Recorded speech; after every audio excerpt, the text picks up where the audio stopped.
V P Sreepadmanabhan, ഇവിടെ ഇപ്പോൾ ഹൈക്കോടതിയുടെ സിംഗിൾ ബെഞ്ചിൽ നിന്ന് വളരെ രൂക്ഷമായ ചില വിമർശനങ്ങൾ SIT കേട്ടിരുന്നു.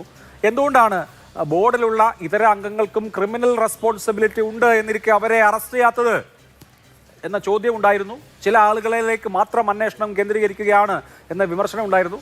ഇപ്പോൾ എന്തായാലും ഒടുവിൽ N. വിജയകുമാറിനെ കൂടി അറസ്റ്റ് ചെയ്യുകയാണ്. മുഖ്യമന്ത്രി അടക്കമുള്ള ആളുകൾ സിംഗിൾ ബെഞ്ചിന്റെ വിമർശനത്തെ മറ്റ് ചില കാരണങ്ങളാൽ എന്നൊക്കെ വളരെ പരത്തി പറയുകയായിരുന്നു. എന്തായാലും ആ കോർട്ടിന്റെ വിമർശനത്തിന്റെ കൂടി അനുകൂലമായിട്ടാണോ ഈ നടപടി എന്നറിയില്ല. എന്തായാലും N. വിജയകുമാർ കൂടി അറസ്റ്റിലാകുമ്പോൾ അന്നത്തെ ദേവസ്വം ബോർഡ് ആകെ കറപ്റ്റ് ആയിരുന്നു എന്ന് ഈ നാട്ടിലെ പാവപ്പെട്ട ജനങ്ങൾ വിചാരിക്കേണ്ടി വരുമോ?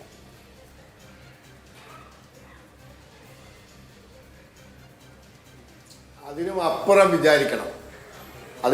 വിചാരിക്കണം. കാരണം വിജയകുമാറിന്റെ ഇന്നത്തെ ഒരു പ്രസ്താവനയുണ്ട്, ഞാൻ നിരപരാധിയാണ്, ഒരു കുറ്റവും ചെയ്തിട്ടില്ല. അത് ഒരു ഇരുതല മൂർച്ചയുള്ള വാളാണ്. വിജയകുമാറിന് ഒരിക്കലും പറയാൻ പറ്റില്ലല്ലോ ഞാൻ ദേവസ്വം ബോർഡ് മെമ്പർ ആയിരുന്നില്ല എന്ന് പറയാൻ പറ്റില്ല. താനും കൂടി ഒപ്പിട്ട തീരുമാനത്തിന്റെ അടിസ്ഥാനത്തിലാണ് ഈ ഉരുപ്പിടികൾ ഉണ്ണികൃഷ്ണൻ പോറ്റീൻ്റെ അടുത്ത് ഇത് അതിന്റെ മെയിൻ്റനൻസ് വർക്കോ അല്ലെങ്കിൽ റിപ്പയർ വർക്കോ വീണ്ടും സ്വർണം പൂശലോ ഒക്കെ നടത്താൻ വേണ്ടി കൊടുത്തത് എന്ന കാര്യവും അദ്ദേഹത്തിന് നിഷേധിക്കാൻ പറ്റില്ലല്ലോ. കാരണം ഒപ്പ് അവിടെ ഉണ്ട്. അതായത് വാസുവിൻ്റെ ഒപ്പുണ്ട്, നമ്മുടെ പത്മകുമാറിൻ്റെ ഒപ്പുണ്ട്, വിജയകുമാറിൻ്റെ ഒപ്പുണ്ട്, ശങ്കരദാസിൻ്റെ ഒപ്പുണ്ട്, പിന്നെ ഒരു ലേഡി സ്റ്റാഫിൻ്റെ ഒപ്പുണ്ട്. അവർ പറയുന്നത് മുകളിൽ നിന്നുള്ള നിർദ്ദേശം പാലിച്ചു എന്നുള്ളതാണ്. അവർ ഉദ്യോഗസ്ഥയാണ്.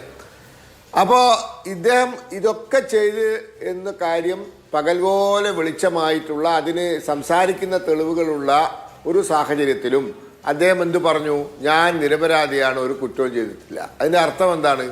സാമാന്യ യുക്തിയിൽ നിന്ന് നമുക്ക് മനസ്സിലാക്കേണ്ടത് ഞാൻ നിർദ്ദേശങ്ങൾ പാലിച്ചതാണ്. ഞാൻ കേരളത്തിലെ ദേവസ്വം വകുപ്പ് മന്ത്രി ഉൾപ്പെടെയുള്ള കേരള സംവിധാനത്തിൻ്റെ ഭരണ സംവിധാനത്തിൻ്റെ ഉത്തരവുകൾ പാലിക്കുക മാത്രമാണ് ചെയ്തത്. അതായത് ജയശ്രീ പറഞ്ഞ അതേ വാദമാണ്. ഞാൻ മുകളിൽ നിന്നുള്ള ഉത്തരവ് മാത്രമാണ് പാലിച്ചത് എന്നാണ് അവർ പറഞ്ഞത്. ഞാൻ സ്വന്തമായ തീരുമാനം എടുത്തിട്ടില്ല. അപ്പോൾ അതേ വാദം വിജയകുമാർ എടുക്കണമെങ്കിൽ എന്താണ് അതിൻ്റെ അർത്ഥം? യുക്തി കൊണ്ട് ചിന്തിക്കുമ്പോൾ എന്താണ്? I was carrying out the orders of some persons. എൻ്റെ മുകളിലുള്ള ആളുകൾ പറഞ്ഞ പ്രകാരം പ്രവർത്തിക്കുക മാത്രമേ ഞാൻ ചെയ്തിട്ടുള്ളൂ. എനിക്ക് ശബരിമലയിൽ നഷ്ടം വരുത്തണമെന്ന ഉദ്ദേശമില്ല. ഉണ്ണികൃഷ്ണൻ പോറ്റിക്ക് അമിതമായ ലാഭം അന്യായമായ ലാഭം ഉണ്ടാക്കി കൊടുക്കണമെന്ന് ഉദ്ദേശമില്ല. അതൊന്നും എനിക്ക് ഉണ്ടായിരുന്നില്ല. ഞാൻ മുകളിൽ നിന്നും പറഞ്ഞ ചില ഉത്തരവുകൾ പാലിച്ചു എന്നാണല്ലോ അതിൻ്റെ ധ്വനി. അല്ലാണ്ട് അയാൾ എങ്ങനെയാണ് ഞാൻ ഇതൊന്നും അറിയില്ല, ഞാൻ നിരപരാധി എന്ന് പറയാൻ അയാളെല്ലാം കടലാസിൽ ഒപ്പിട്ടല്ലേ? അപ്പോൾ വളരെ ലളിതമാണ്. എന്തുകൊണ്ടാണ് വിജയകുമാറിനെ അറസ്റ്റ് ചെയ്യാതിരുന്നത്? എന്തുകൊണ്ടാണ് ശങ്കരദാസിനെ അറസ്റ്റ് ചെയ്യാത്തത്? പത്മകുമാറിൽ നിന്നും പ്രതീക്ഷിക്കുന്ന ഒരു കൂറും നന്ദിയും വിജയകുമാറിൽ നിന്നോ ശങ്കരദാസിൽ നിന്നോ പ്രതീക്ഷിക്കേണ്ട. പത്മകുമാർ അടിയുറച്ച കേഡറാണ്, വാസു അടിയുറച്ച കേഡറാണ്. അവർ MLAയും വലിയ വലിയ പദവികളൊക്കെ ആസ്വദിച്ചവരാണ്.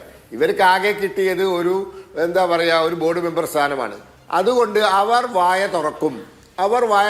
അവരുടെ മേൽ പിടി വീണാൽ അവർ വായ തുറക്കും എന്നറിയാവുന്നത് കൊണ്ടാണ് അവരെ മാറ്റി നിർത്തിയത്.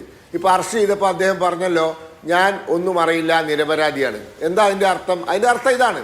അപ്പോൾ അതുകൊണ്ട് കാര്യങ്ങൾ രൂക്ഷമാവാൻ പോവുകയാണ്. ഈ ശങ്കരദാസും കൂടി അറസ്റ്റിലായാൽ യാതൊരു സംശയവും വേണ്ട, മന്ത്രിസഭാ തലത്തിലേക്ക് ഇത് പോകും. CPMന്റെ ഉന്നത നേതാക്കന്മാരിലേക്ക് ഇത് പോകും. ഇത് അവിടെ നിന്നുള്ള ഉത്തരവാണ്. ആ ഉത്തരവ് പാലിക്കുക മാത്രമാണ് ദേവസ്വം ബോർഡ് ചെയ്തത് എന്നുള്ളത് വരുന്ന ദിവസങ്ങളിൽ കേരളം ലോകം മനസ്സിലാക്കും. ശരി.